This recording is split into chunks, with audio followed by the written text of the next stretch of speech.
લઈને બેઠો. વાત એ રિપ્લાયનો સવાલ નથી. વાત સાંભળ કે જ્યારે સોદો થયો ત્યારે ચોખ્ખું અને કીધું હતું નારાયણને કે નારાયણ આ દુકાન છે ને આની છે આની છે આની છે તો મારે કહેવાય ગયું છે. હવે કહેવાય ગયું તો આપણે આ રોડ કેમ કરવી એ તું સમજાવ કમલેશ.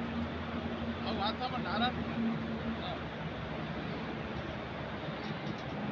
કુનાલભાઈને તારી દુકાન છે એમ તો કીધું નથી ને. મેં નથી નારાયણે કીધું એને તને ફોન કરવા. નારાયણ તને તારી વાત પછી તે એનાથી ફોલોઅપ લીધો છે.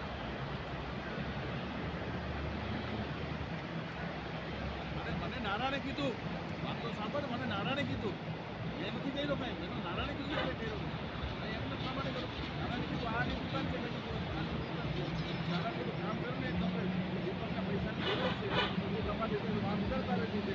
હું કેમ વાત દેવાનું કરે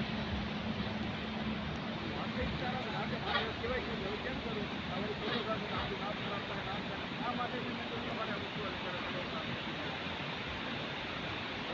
વાતમાં કાંઈ બધું માલ જ નહોતો. એમાં તારો ખાલી જિંદગીભાઈ શું કીધું કે દીપકના પૈસાની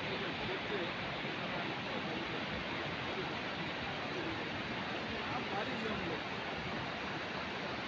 અમે તમારા રૂપિયા આમ માર્યા છે. આપણે ઘરના રૂપિયા નાખીને માર્યા છે. કોઈ ઇન્ટરવ્યુ જરૂર નથી આમ કરીને મારેલા રૂપિયા